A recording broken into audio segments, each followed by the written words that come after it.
Good to be with everybody again. Appreciate the hospitality we've received thus far. It's been good to talk to a number of you. And it already beats my last trip to Greenville. Last time I was coming back through here, and Hannah called and she said, "Hey, be careful on the road out there. There's some bozo that's driving the wrong way." And I said, "There's more than one." Well, that's a bad joke, but nonetheless, it's good to be with you here at Greenville. I actually was here a number of years ago. I don't know how many of you remember then, but I was still a student in school. It was about 9 years ago, and I think I filled in for, Shane probably was the preacher then, one Sunday morning, and it was good to be with you then as well. I've talked to a number of you, and some of you are older friends than some of us have become new acquaintances, and it's good to see each of you this morning. We're continuing our study on apologetic material, and we had the Bible class hour this morning on Does God Exist? The lesson this hour is Did Miracles Occur? This is a major battleground, as we'll see here in just a moment, when it comes to the Christian and the Christian's worldview as set over against those who would oppose Christianity. And we'll look at a couple of quotes and then give 6 different observations, we might say, as to why miracles did occur at least in the past of human history. This lesson is a little bit more tough to follow in that I looked over this last night, and some of the words that go in the blanks on the worksheet, if you've got one of those, they're not highlighted and bolded and underlined, so it's a little bit tougher to follow, but it shouldn't be too much, I don't think, for you, and we'll go ahead and move forward with this then. World-renowned biologist and professor at Oxford, Richard Dawkins, said this. He said that the Christian narrative, the worldview, and the miraculous notion within it are profoundly unscientific, and he went on to say that magic is a cop-out. That's how the world looks at us, you see. Like it or not, you say you're a Christian, that's the view that a lot of people in the world immediately have of you. Bart Ehrman and James Barr. Anybody heard of Bart Ehrman? Okay, not so much. That's okay. He is a professor at North Carolina. He's a professor at University of North Carolina at Chapel Hill. He is a Bible professor, strangely enough. And James Barr was a Bible professor at Vanderbilt in a different year, in a different time past. But they said this. They argued that the history in the arena of the miraculous simply cannot be known or proven. Let me show you their explicit quotes. This is Ehrman. Bart Ehrman said, "Historians try to establish to the best of their ability what probably happened in the past. We can't really know the past because the past is done with. We think we know the past in some instances because we have such good evidences for what happened in the past.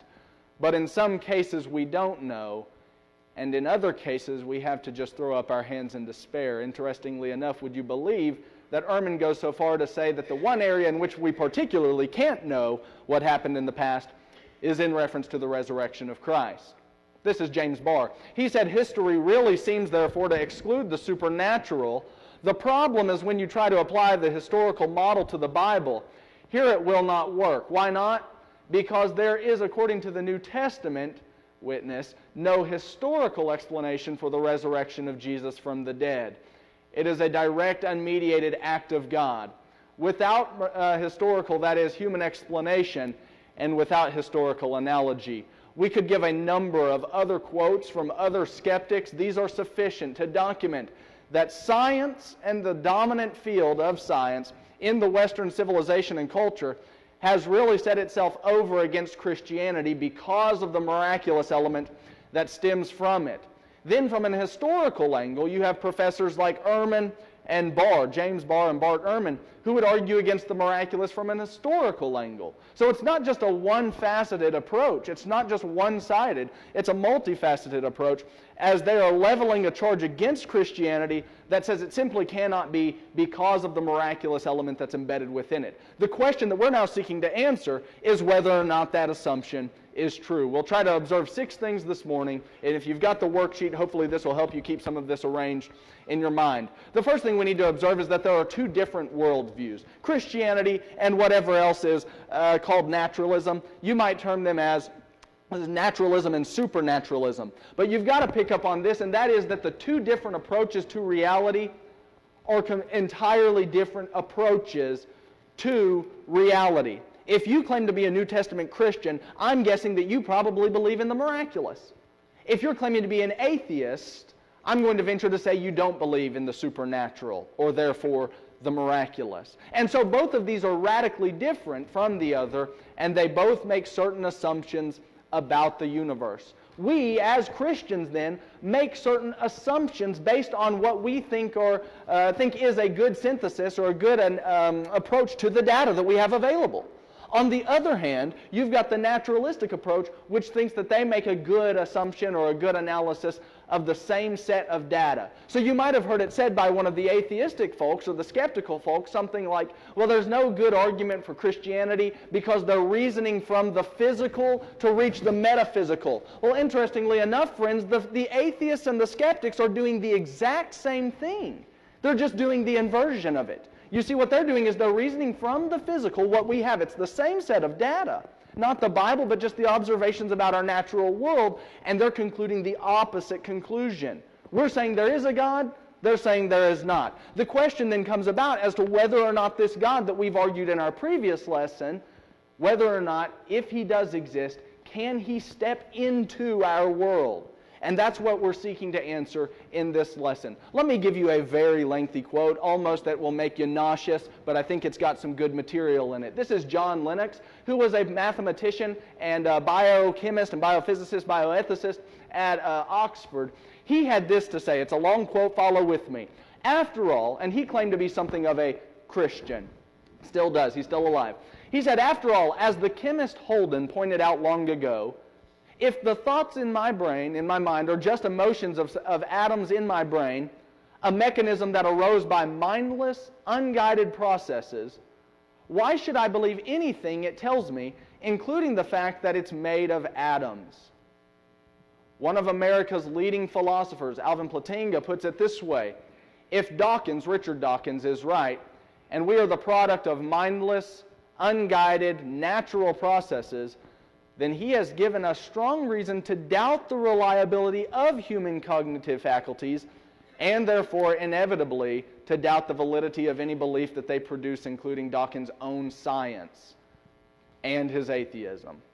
His biology and his belief in naturalism would therefore be at war with each other in a conflict that has nothing at all to do with God.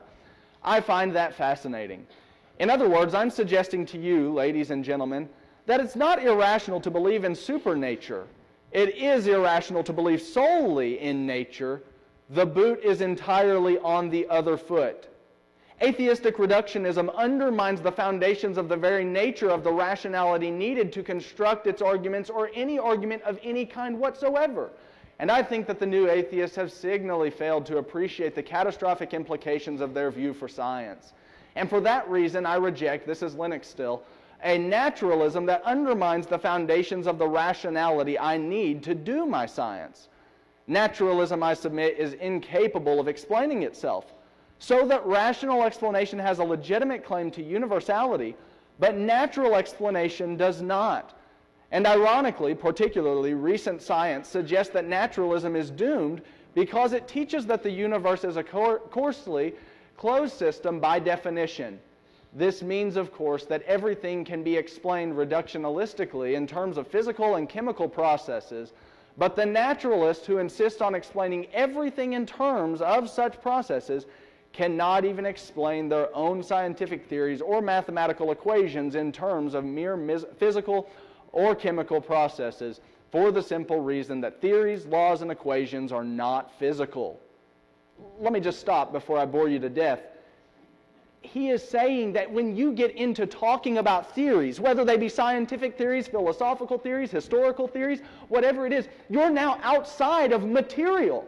You're talking about thoughts and ideas. These demand the pre-origin of mind. You've got to have mind behind mind. Matter doesn't produce mind. To reduce all of this to atheistic reductionism simply bombs on catching the point that they're trying to make. It actually is self-contradictory. So he goes on. They are immaterial. Theories are immaterial. Mind is immaterial. And the odd irony of all of this is you and I live in the information age, and we've discovered, and the physicists are telling us, that information is essentially a fundamental quantity that is not reducible to physics and chemistry. So the irony of naturalism is that we are now in an age where we've got to believe in something that's actually non or immaterial. It is supernatural in the strict meaning of the term. So it's a very interesting intellectual situation to be in, ladies and gentlemen, and I want to suggest that the very existence of rationality is an outpost, so to speak, of the image of God that opens up the conceptual space to seeing that limiting ourselves to a naturalistic explanation is destroying the possibility of an explanation altogether. And you know that question of the immateriality of information is very important. It means we simply cannot reduce information to physics and chemistry. Let me summarize what I'm saying then from Lennox's point. Naturalism as a worldview simply fails. You can't reduce the workings of the world to simply a naturalistic explanation. Suppose for a moment that you were in the laboratory. Go back to your high school days, some of you, I suppose, and think about when you're there with the microscope and you've got the water that you're going to boil and you've got all these little scientific vessels that you put the things in, you mix the chemicals together. I'll get it out here in a moment. And here you are in the laboratory, and a fellow comes over to you and asks you as you're boiling water, and he says, "Why does water boil?" And the fellow standing there over the burner says something like, "Well, you see, you got to understand that the molecules or the atoms, they start to get agitated and they move at such a rapid rate and they speed up. And next thing you know, it hits 212 degrees Fahrenheit, you've got water that boils." How many of you think, raise your hands on this, how many of you think that's a good explanation? If you don't think so, it is a good explanation. Is it exhaustive? Is it comprehensive enough? Is it the only answer? Let's give another answer. You're in your kitchen. You've got the stove on. You've got the water boiling at 212 degrees. Your granddaughter walks up to you and says, "Grandmama, why is the water boiling?" And you said, "Oh, honey, I just wanted a good cup of hot tea." How many of you think that's an equally sufficient answer? A number of us. Look, folks, the science answer isn't the only answer. It doesn't answer the question of why.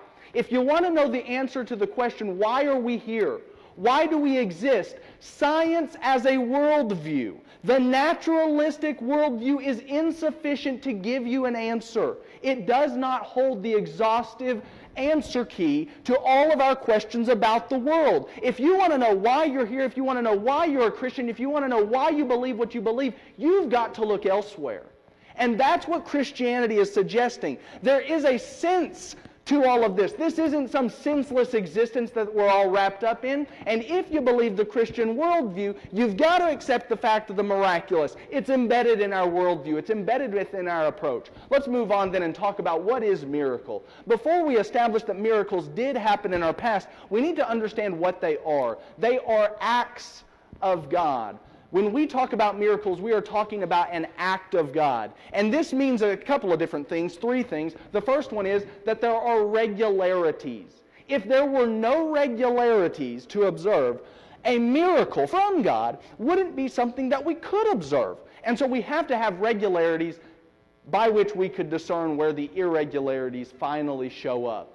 Let me demonstrate through Lennox's quote once again, another little step here that helps us understand how there have to be irregularities, or regularities rather, in order to understand the world and the workings of it. Suppose I put $1,000 tonight in my hotel room in Greenville, and I put $1,000 in tomorrow night.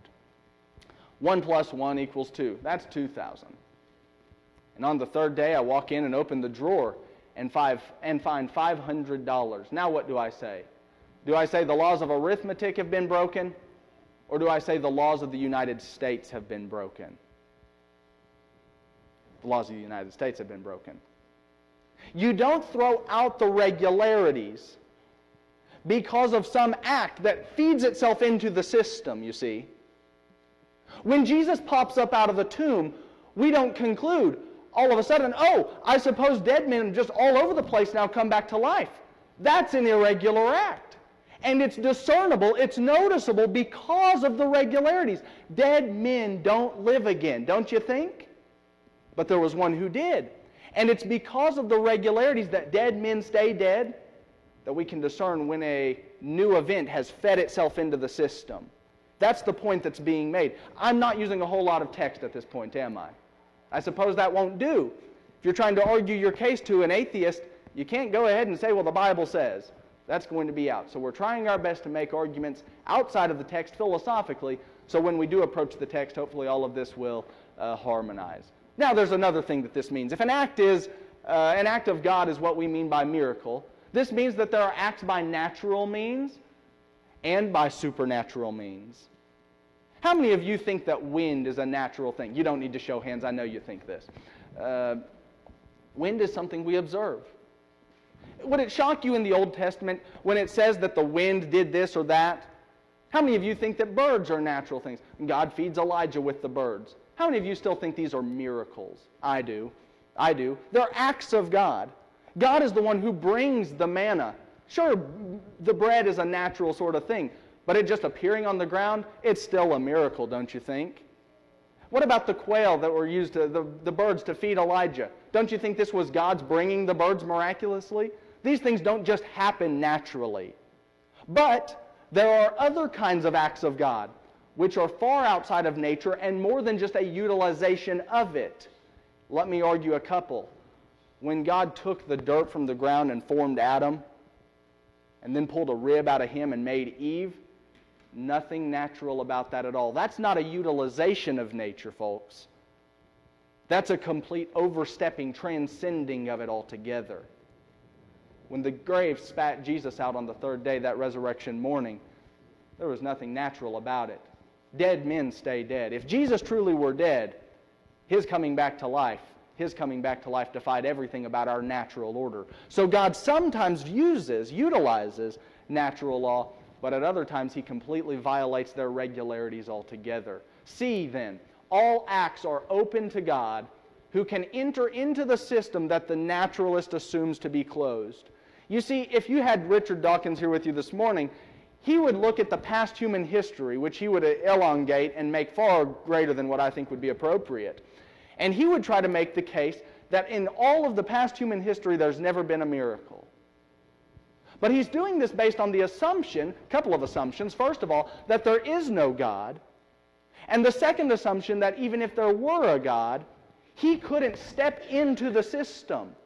But I'm suggesting that if there is a God, and He's the one who designed the cosmos and the laws that govern it, and the continuum into which we've been placed, time, space, and matter, I'm saying, who then are we to stop this God from intervening into the affairs and making miracles happen in our world, thus violating, in some cases, the regularities that we might observe? Let's go further then. Number 3, miracle explains the universe. If we're to make an argument for why we believe miracles did happen, let's try to at least establish 2 of them. The first one is this. The notion of miracle explains how we got here. We talked a little bit about this in both the cosmological argument and the teleological argument in our first segment. But the same thing remains, and at this point now we want to at least get a text. We read the Genesis account, we read the Psalms. Let's take a look at Hebrews 11:3 if you've got your Bible on you. This is Hebrews 11:3, just to give another passage that demonstrates that the Bible supports the notion that God was the Creator and that He established our world. This is Hebrews 11:3. It says, "By faith we understand that the worlds were prepared by the Word of God, so that what is seen was not made out of things which are visible." This universe had to come from somewhere. Whatever begins to exist had to have a first cause. The Bible is suggesting that this is a force or a person, a being, that we have given the name to God. God is the one who has stepped into our natural order and caused existence. The whole thing is subject to Him. And so in light of what the leading philosophers and scientists are telling us, can we really say that the Old Testament, or the New Testament for that matter, really looks that bad? I don't think so. A miracle and the idea that God could step into what was seemingly a closed system seems to suit me just fine. Miracle number 2, then, our second argument. I know I've got the number 4 up there because it's our 4th observation. This is our second argument for the notion of miracle, and that is that miracle explains the person, Jesus of Nazareth. I'll give you 5 points at this point. 5 points that support this as to why I think that the resurrection of Jesus, his character, his claims, everything about him, suggests that miracles have happened in our past human history. The first one is this, and that is Judas' pathetic betrayal. If you were Judas, don't you think you could have done a lot more if you were the one to betray the Christ? After all, what was it that Judas did to betray Christ? Let's go through that story just very quickly. He was looking to betray Jesus, wanted the money. So says John 11 through 13. And so that he conspired with the chief priests and the leaders of the Jews. They gave him 30 pieces of silver. You know the rest of the story. He goes and meets them in the garden, plants the kiss on Christ's cheek. You can imagine. He says, "This is the one I kiss is the one that is the Messiah." Seize him. The chief priests take him. Later on at Christ's trial, Judas busts into the temple, takes the blood money, casts it down at the feet of the leaders, and goes out, and the text says he hanged himself. Matthew 27, 1 through 9, 10, somewhere around there. Judas' betrayal, if Christ were a fraud and miracles were fraudulent, all of those things Christ had done over a 3-year period, so according to the Gospel of John, Judas should have just debunked by saying, none of this happened. He's a liar. He's a fraud. Instead, that plot won't work. The fact that we've got the 4 Gospels attesting to Judas' betrayal says something about the fact that the miracles were actually happening, and the contemporaries of Jesus, they knew they were happening. Otherwise, Judas' betrayal certainly would have looked different, don't you think? Point B, the data on the resurrection. We gave 4 arguments in our last segment as to why the resurrection was a legitimate notion. We'll give more on Tuesday night. The fact that the resurrection happened says something about miracles, and we need to establish that at more length than I've got here. The existence of the New Testament church. We came from somewhere. What prompted the New Testament church to just blow up into existence in Acts chapter 2? Look, this isn't just a biblical thing, you see. If you read the secularists of the day, everybody confesses. Atheists, skeptics, you name it. They all admit that the New Testament church existed in the first century. After all, who would deny it? It'd be ridiculous to make any other claim. The fact that the New Testament church just explodes into existence says something about the resurrection, don't you think? And then there are other miracles that hinge on the resurrection. And here's what I mean by that. Think about some of the miracles that you know that are famous to you from the New Testament. Some of those miracles of Christ. Let me just shotgun a few with you here for a moment. You might think of John 2 and his changing of the water to the fruit of the vine. You might say, oh, that is good. That's an extraordinary act, don't you think?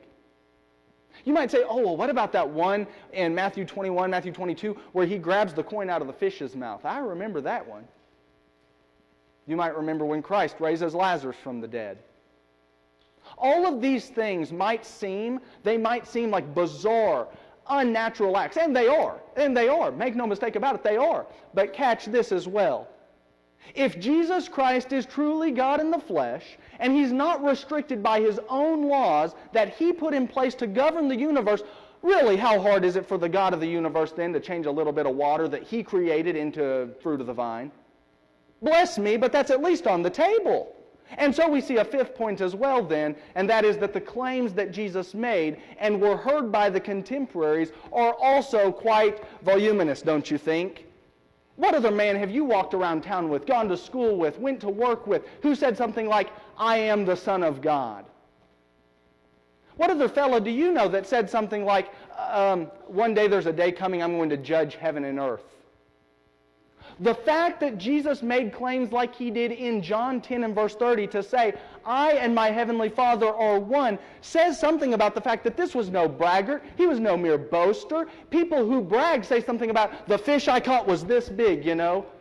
Jesus didn't brag and make a claim that was still within reality but extended a little bit beyond that. He said things like, I'll come back from the dead and I'll judge heaven and earth. That's no braggart. This is a man who truly was God in the flesh. The miracles that were associated with Christ look authentic for every reason we've just given. And so George Salmon said it this way, the Christian miracles form a connected system. It is idle to reject one unless you reject the whole. If one be admitted, all the rest are credible. If, for instance, it be not denied that Jesus rose from the dead, It is but time wasted to attempt to show that the story of the miraculous conception, born of a virgin that is later and fictitious, therefore is what he means by that, in date. If in his death he was not subject to the ordinary laws of mortality, it is quite as likely then that he differed from other men even in his birth. Miracles, if one slips through and it's truly attributed to Jesus Christ, the Son of God, God in the flesh, if one miracle exists in our human past, they are all at least on the table. Now, let's talk about this point 5 and then point 6, and we'll bring it all to a close. Point number 5, miracles in the first century. Look, you need to understand that the people in the first century, I've got a host of texts here. We only need one. Get John 12:37 with me. This concludes the entire first half of the book of John, the Gospel of John. And in John chapter 12 and verse 37, he lets us know that the people of Christ's day were not ignorant folks. They were not people who were just looking for something that they could jump on board with. These people were eager actually to doubt the authenticity of the miracles. And John, writing as an eyewitness, the only explicit eyewitness account of the Gospels that we have, for sure, John 21:24, he is the only one that we know for sure was an eyewitness recorder. John, in chapter 12, verse 37, lets us know the contemporaries of his own day were eager to doubt the miracles of Christ. This is 12:37. It says, "But though he had performed so many signs before them, yet they were not believing in him." These other texts I've got on the screen more or less say just about the same sort of thing. He didn't work many miracles here because of their unbelief. They weren't eager to believe him. Christ chided them and said, "O fools, and slow of heart to believe all that the prophets have spoken." Luke 24. All of these texts are the ones on the screen, you see. And then there's a second observation. The quality and the kind of miracles of Jesus in the first century speak about their authenticity. Now, if you think I'm moving quickly already, I'm getting ready to move quicker. Pardon me. Just please pardon me. Let me show you a number of points here that are surrounding the miracles of Jesus. The quality and kind of miracles that we have in the first century are like these. Number one, they occurred in multiplied thousands. After all, one event, he fed 5,000, right? So this wasn't some isolated little event. Number two, they were performed over an extended period of time. John's gospel puts us about 3 or 4 years. So says John 2, John 4, John 6, John 11. Christ's ministry is about 4 years long, 3 to 4 years long. This wasn't just a one-time quick act that was done in a closet. Number three, they were performed in public places. Out there in the streets of Galilee, Christ did his thing. And there were contemporaries who could have said, that's not how it happened. It's not what happened. Point number four, they were often very spontaneous. A fellow came up and he was blind. Jesus took the dirt, took the spittle, put it together, put it on his eyes, and next thing you know, the fellow's seeing. These are the kinds of miracles we have in the Bible. Number five, they were performed in great variety. One time he's changing water to wine. Next thing you know, he's raised him from the grave. He's born of a virgin. You get the idea. Number six, they were never successfully repudiated by his enemies. That's just a fact. Look at this. This is just a fact. You don't have a single alternative in secular history even that comes out and says, written in the same time as our New Testament, you don't have a text that competes with the biblical worldview and says the miracles didn't happen. That says something about the fact that they did. If there's no competing alternative in the contemporary day, isn't that shocking to you? It shocks me. Number seven, they fit into the overall context of the life of Christ and the scheme of redemption as postulated by the Christian. He claims to be God in the flesh. How many of you would expect, humor me for just a moment, how many of you would expect if God really did come in a form of a human? How many of you would expect to see wonderful, extraordinary things done by this fellow if he were God in the flesh? You get the argument. You get the argument. Number eight, they form an integral part of the gospel narratives without being unduly prominent. They fit into the narratives. In fact, they embellish this character that we believe in named Jesus. Number nine, the very nature of the deeds witness to their miraculous nature. These were not just petty little acts that were done like magic tricks. You get the idea. These were great acts. They were acts that we can attribute to a God in the flesh. Number 10, none of the miracles of Christ were absurd or silly or cheap. There's an apocryphal text. It's not Bible, you see. It's a far later adaptation. It's a fictitious writing. And they have Jesus as a little boy creating his toys and healing dead birds. That's not the kind of miracles that we've got in the text. And if you read the New Testament seriously, you start to find out that this Jesus was always doing it for what purpose? Why was he working miracles? The text says in Mark 16, Hebrews 2, to confirm the word that was being spoken. Jesus was doing this to produce belief that he really was God in the flesh and that they ought to put stock in Jehovah, the old God of Israel. Number 11, they were performed without sensationalism. This was not some show. This wasn't an entertainment event. Jesus Christ did this without that sort of thing. Number 12, they never made the doer of them extremely rich. It wasn't for that purpose. It was to confirm the word. So says Mark 16, Hebrews 2. Their performance didn't always require faith in the one being healed or raised. After all, how much faith do you think Lazarus had after he had been in the tomb for 4 days? We hear from our Pentecostal buddies that the reason sometimes some of us don't get miraculous healing worked upon us is because of a lack of faith. Bless me, that's just not the point of the New Testament. Lazarus had no faith. He was a dead fellow. The water had no faith. Jesus could still do whatever he needed to do with the molecules to walk across it, don't you think? That's Matthew 14. Number 14, they were revelational as well as evidential. The kinds of miracles that we've got speak to their authenticity. They surround exactly the kind of person we expect and hear from in the New Testament. Number 6, this is our last observation, and these are some of the objections that are raised to miracles as we draw to a close. The first one is that it is assumed that science has disproven miracles. But that's just simply not the case. We're dealing with an entire different discussion, aren't we? And as pointed out earlier, science is only fit to answer the scientific questions, not the very nature of existence, and especially the existence of the supernatural, or much less than that, even their own theories. Number 2, it is suggested that the idea of miracles betrays experience. Well, I suppose it does. After all, how many of us have experienced a miracle? Oh, none of us? Well, catch this. How many of you have not been to the Grand Canyon? How many of you have not witnessed that George Washington was our first president? Experience isn't an argument. Experience, your personal experience, is not an argument against the reality of something that may exist outside of your experience. And I suppose that's the personal nature of a personal God. We have different personal experiences, and therefore if your experience is different than mine, it doesn't say anything against or for the reality of my own. Number 3, miracles don't happen today. Well, suppose I grant that. Let's say that that's true, 1 Corinthians 13. Just because something doesn't happen today hardly means that it didn't happen in the past, don't you think? And then number 4, some might say the record that records all of these miracles is bad. Now that's an argument we'll have to wrangle with, right? And that's why you come back tonight and we'll talk about, is the transmission of the text, what we had, was it accurately transmitted from the apostles all the way down to us in the 21st century? And if it were transmitted accurately, and this is exactly what John wrote, and Matthew wrote, and Paul wrote, how do we know that they gave us honest propositions within? That's what we'll deal with tomorrow night. We've got 2 different segments to answer the only objection that looks to be somewhat plausible against miracles. Let's close with a couple of quotes. The first one is this. Gresham Machen said, "In one sense, miracles are a hindrance to the faith. But whoever thought to the contrary? It may certainly be admitted that if the New Testament had no miracles in it, it would be far easier to believe. Don't you think we could convince people if there were no miracles in it? I suppose that's right. It looks like mere history. But the trouble is, would it be worth believing?" You see, you take out the miraculous element from Christianity, folks, what you're left with is something far different. It's not Christianity. And that's George Salmon again. He said it this way. He said, "A non-miraculous Christianity is as much a contradiction in terms as a quadrangular circle.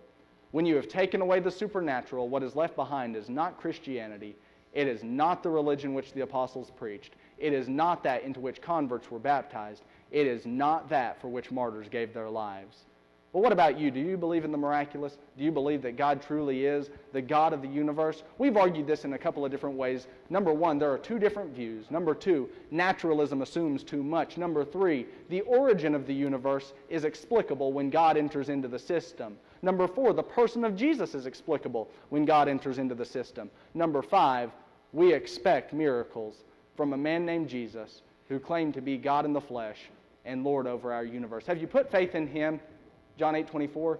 It was He who said, "Believe on me and you'll have everlasting life." John 3:16, John 8:24. Turn away from a past wicked way of life of the world that's suggested by naturalism. They want you to reject Christianity. This is the devil, the deceiver. It's his work, and he wants us to reject it. But sensibly, we look at the evidence, and there's a reason to believe in the Christ as the Son of God. There's a reason to turn away from a past wicked way of life and to repent of sin, Acts 17:30 and 31. There's a reason to confess and to sing that Christ is Lord of the universe, Romans 10:9 and 10. And there's a reason to get into the water of baptism and follow Him and claim Him as Lord, Acts 2:38. If you're not a child of God, become one this morning. If you are, but you've erred, you've fallen away and need to come home, meet with one of the elders, one of the deacons, one of the preachers here, whomever it may be, whatever needs you might have, won't you come as together we stand and sing.